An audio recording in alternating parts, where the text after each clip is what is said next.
Hadirin dimohon berdiri.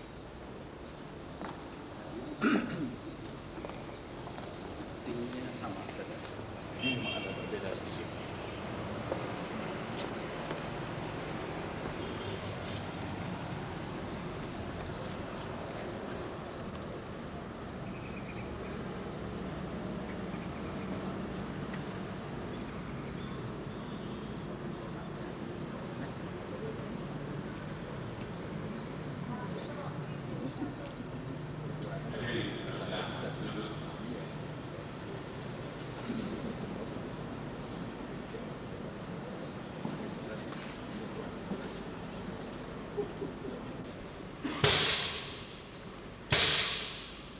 Sekretaris Senat Universitas Gadjah Mada membuka kembali rapat terbatas.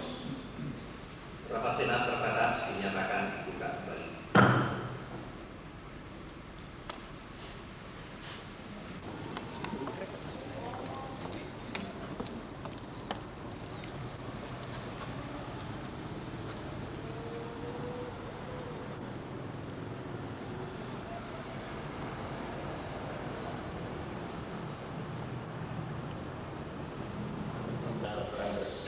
Maksud MS setelah tim penguji mempertimbangkan hasil ujian saudara, kami sampaikan bahwa saudara dinyatakan lulus dengan predikat cum laude.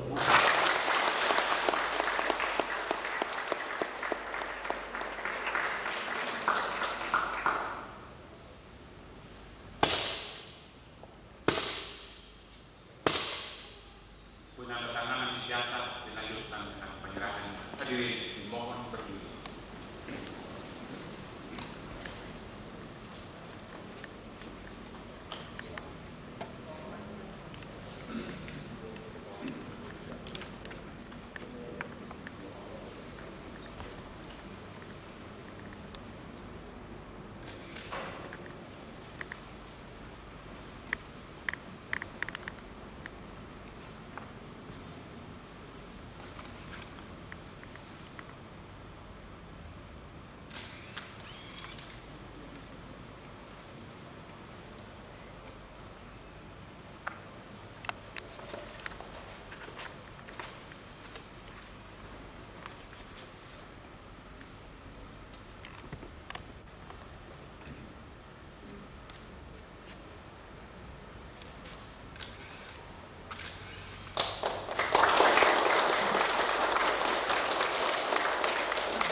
Bapak Sekretaris Senat yang terhormat, Bapak-bapak dan Ibu-ibu guru besar dan dosen yang saya hormati, Pak Maksum yang lain, para hadirin dan hadirat.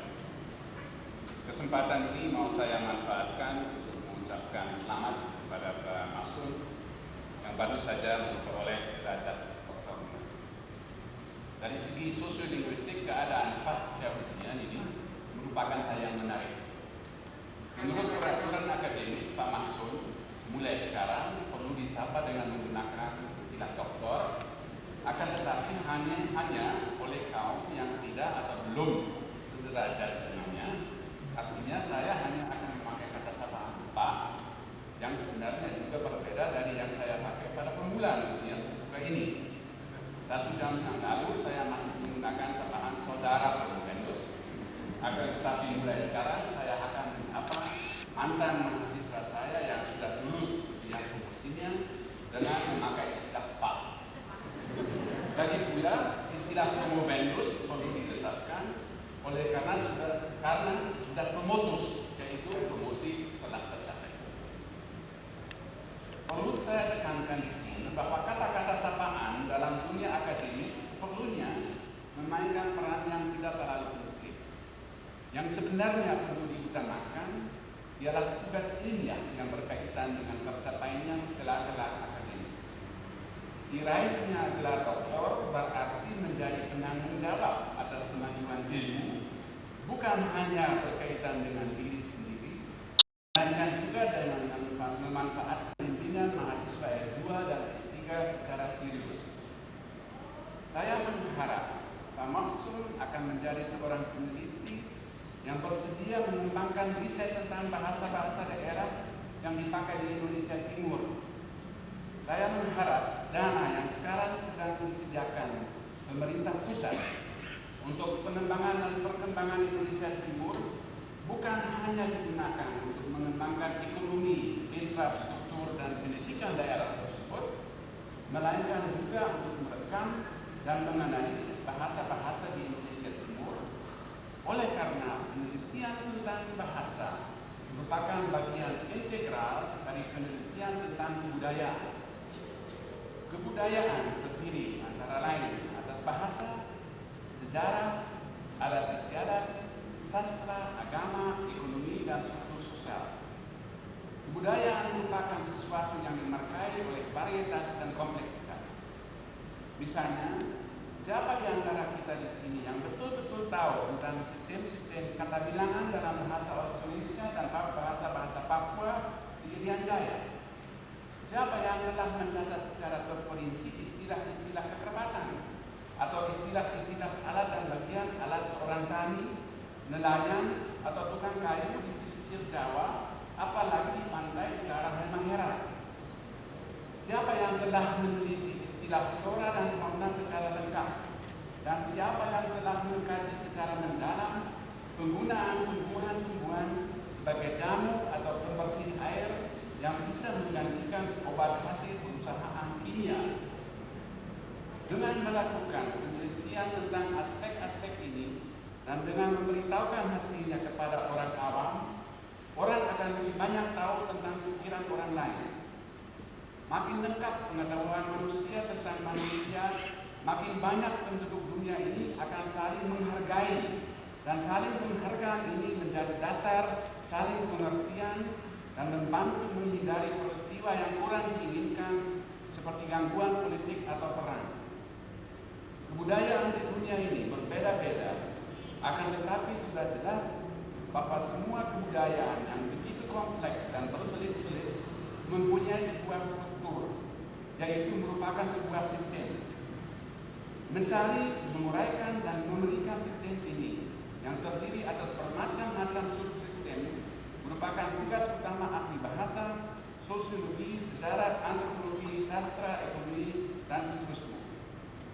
Yang penting ialah bahwa penelitian yang dilaksanakan sarjana-sarjana ini harus menerapkan metode ilmiah, karena hanya metode ilmiah menjamin pemberian yang objektif.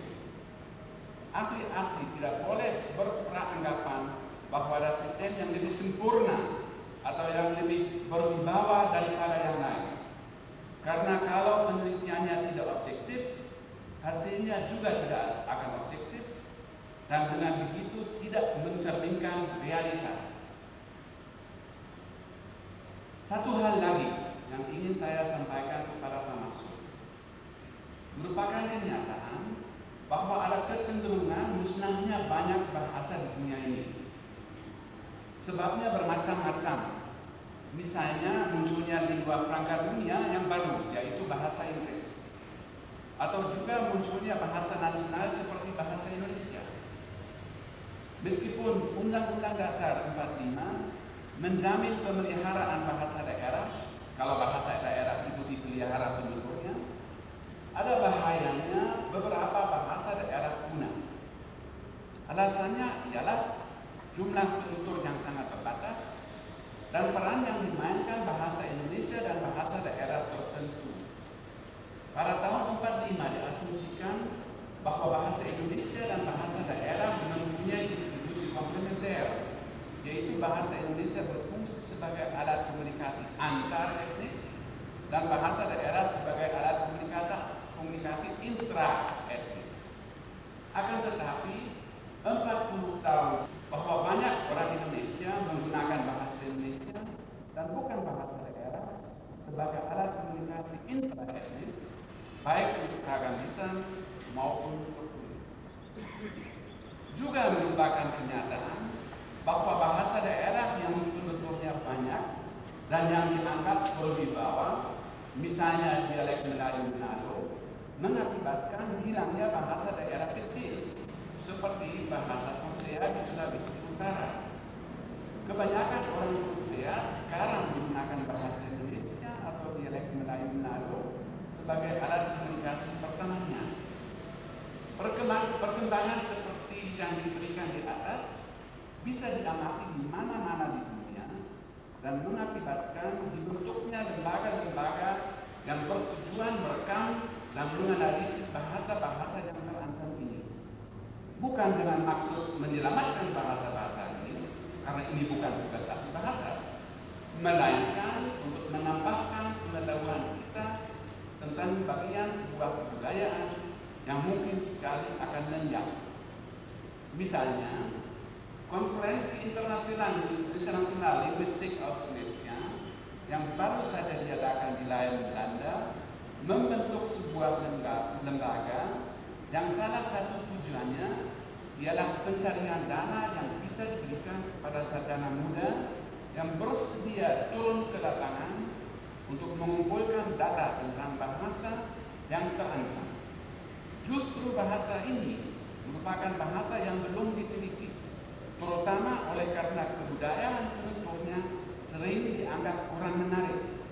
Akan tetapi, saya tentu bahwa berkat pengetahuan kita tentang kewajiban menghargai semua aspek setiap kebudayaan, semangat meneliti bahasa-bahasa yang terancam ini akan diperkuat.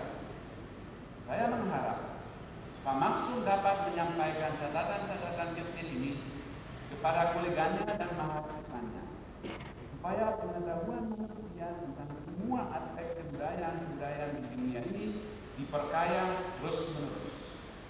Saya mengharap Pak Maksum bersukses dalam karirnya. Semoga keluarganya selalu sejahtera. Semoga Tuhan Yang Maha Esa selalu melindungi Pak Maksum dan keluarganya. Terima kasih atas perhatian.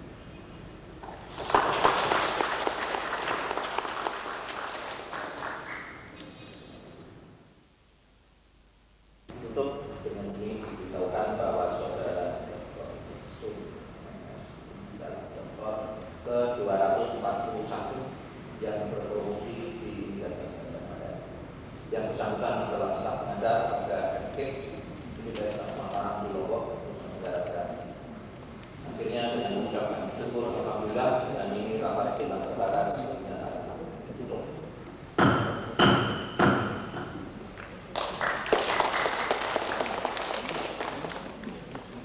Dr. Maksum S. beserta Ibu Dr. Putri dan Karani dipersilakan meninggalkan ruang.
Pak.